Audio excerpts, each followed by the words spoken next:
This video is based on historical sources. No myth, no exaggeration. Only human will. 15th century. France is burning. The land is occupied.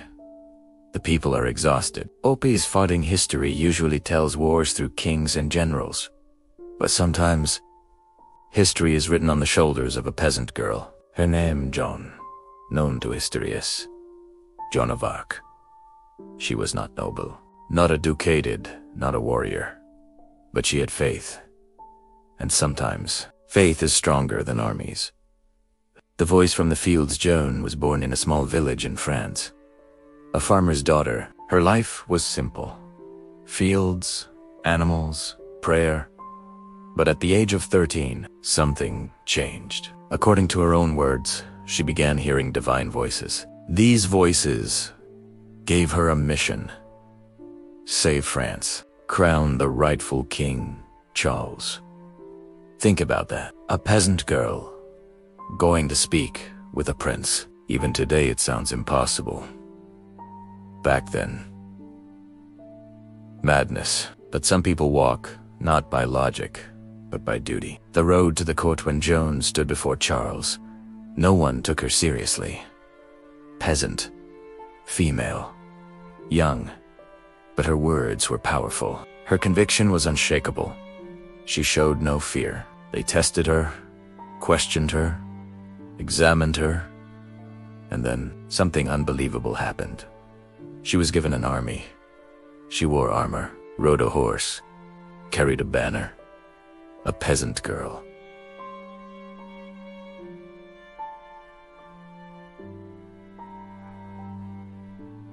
Now inside the war, the siege of Orleans, the turning point, Isarogio.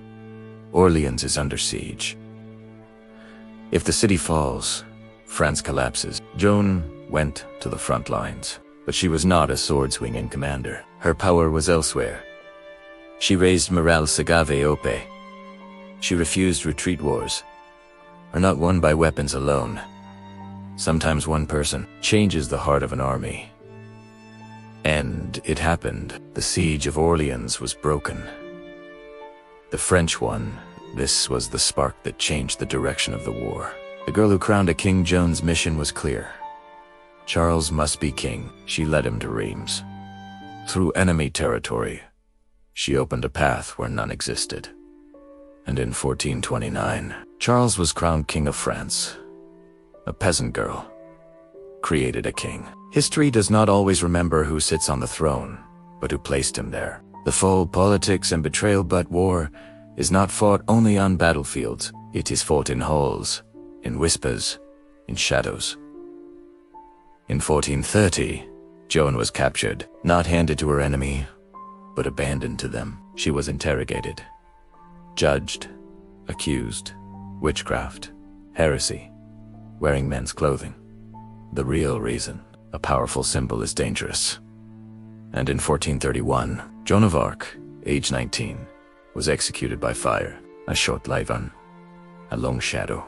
How legends are born. 25 years later, the trial was reopened. The verdict changed. Joan was declared innocent. Centuries later, she was canonized as a saint.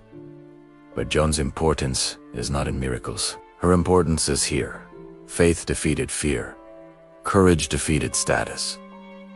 Determination changed history. Joan did not win the war alone, but she changed its direction.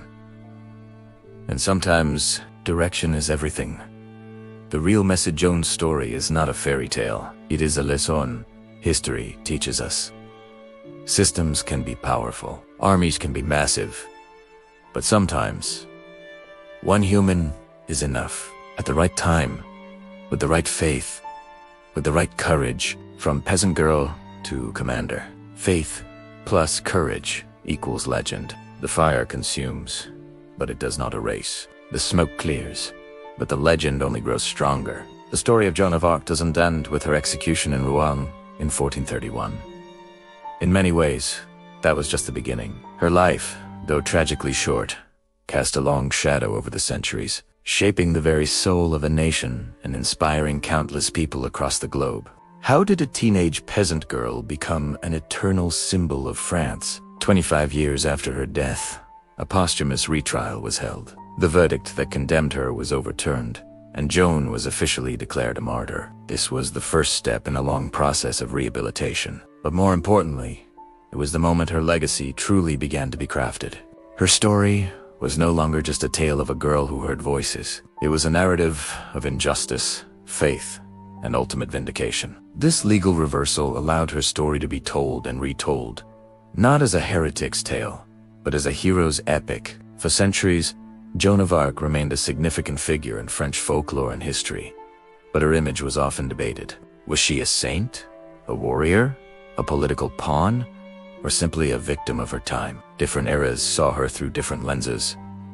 During the French Revolution, for example, her connection to the monarchy made her a complex figure. Some saw her as a symbol of the old regime, while others admired her as a daughter of the common people who rose up to defend her homeland. It was in the 19th century that her status as a national icon was truly solidified. Following the Franco-Prussian War of 1870, France was defeated, humiliated, and had lost the territory of Alsace. The nation was in search of a hero, a symbol of resilience and hope.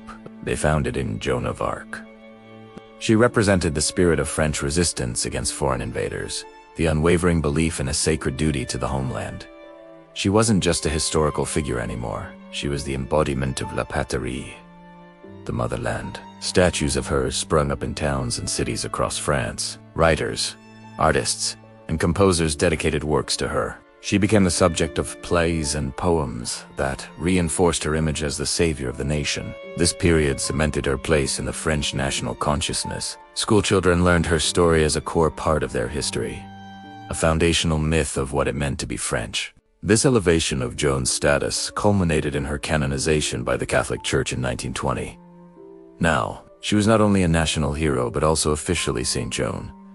This dual status made her an incredibly powerful and unifying symbol. She could appeal to both secular nationalists, who saw her as a patriot, and devout Catholics, who saw her as a saintly martyr.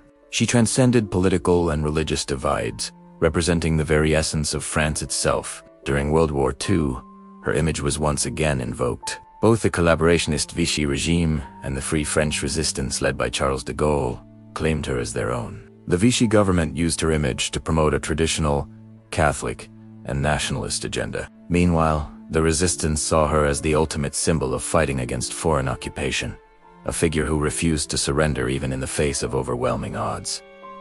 Her symbol, the Cross of Lorraine, became the emblem of the Free French forces, a powerful sign of hope and defiance. In France, Joan of Arc's story has resonated across the world. She has become a universal symbol of courage, conviction, and the power of an individual to change the course of history. She is an icon for feminism, representing female strength and leadership in a world dominated by men. She's a symbol for anyone who has ever fought for a cause they believe in, for anyone who has stood up against injustice. Mark Twain, who spent years researching and writing a book about her, called her by far the most extraordinary person the human race has ever produced.